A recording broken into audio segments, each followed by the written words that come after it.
President Bola Tinubu has finally spoken.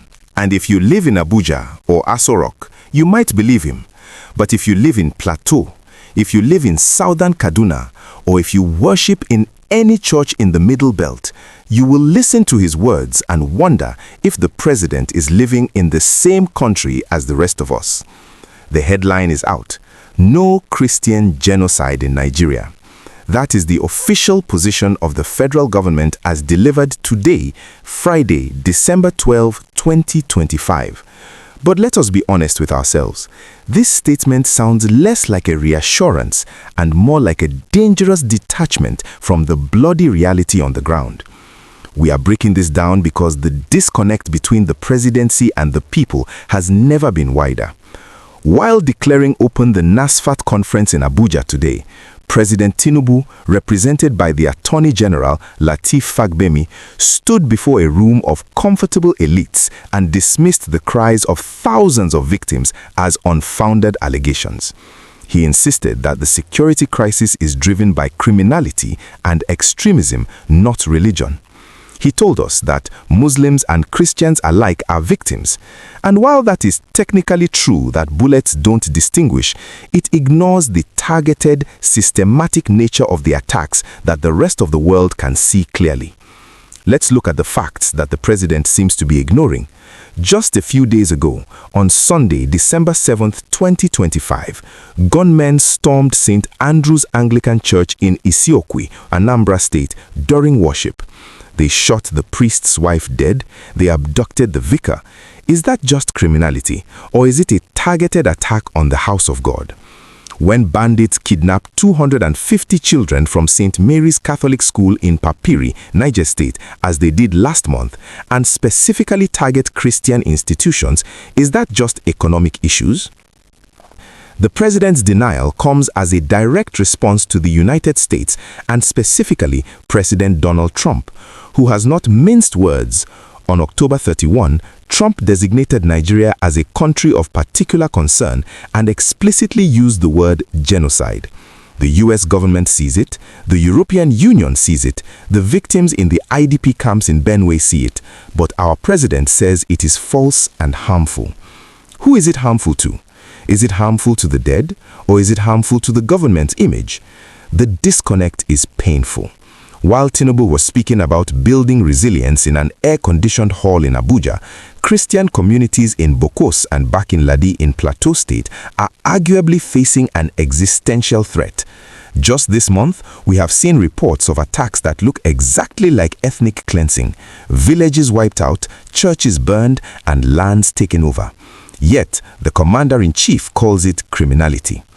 If a criminal kills you because of your land, that is one thing. If a criminal kills you, burns your church, and shouts religious slogans while doing it, that is another thing entirely. To deny the religious coloration of this violence is to deny the suffering of the victims. The president said, "We must reject narratives that seek to divide us." But Mr. President, the narrative isn't dividing us. The killings are dividing us. You cannot preach unity to a man whose family was slaughtered while they slept. You cannot tell a woman whose daughter was abducted and forced to convert that she should not feed dangerous stereotypes. The danger is not in the storytelling. The danger is in the silence and the denial of the state. Let's talk about the US visa ban. Just last week, Secretary of State Marco Rubio announced visa restrictions on Nigerians promoting this violence. The Christian Association of Nigeria called it an answered prayer. Think about that deep shame.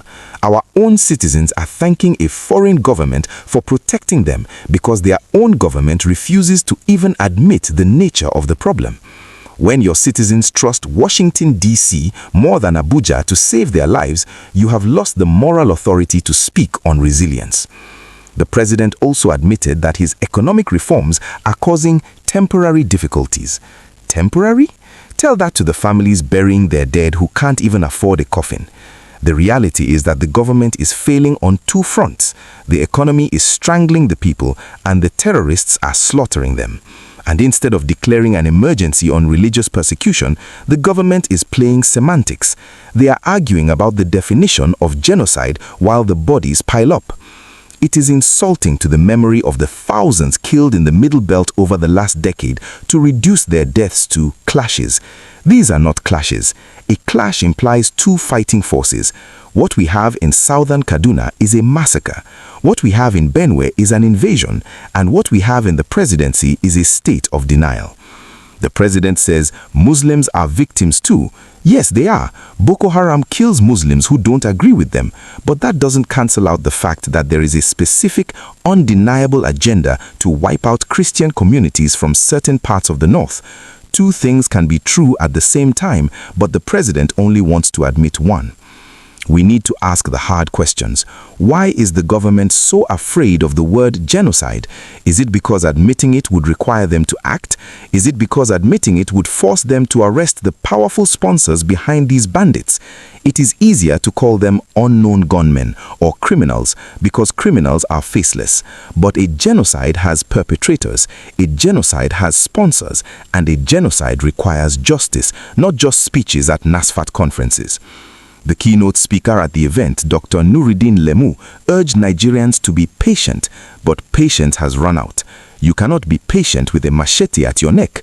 The time for diplomatic language is over. The president needs to leave the villa, take a helicopter to the villages in Mangu, look the survivors in the eye, and tell them there is no genocide. I dare him to do that. Because from the safety of Abuja, everything looks like criminality. But from the blood-soaked soil of the Middle Belt, it looks exactly like what the world says it is. I want to know if you feel the same way. Do you think the president is shielding the truth? Do you believe there is a Christian genocide in Nigeria? Or do you agree with Tinubu that it's just crime? Drop your comments below. Let's stop hiding behind political correctness. And if you are tired of the government gaslighting you about your own safety, if you want a channel that speaks the truth no matter how ugly it is, smash that like button. We will not be silenced. Subscribe to the channel and turn on notifications because the mainstream media might be afraid to say it, but we are not.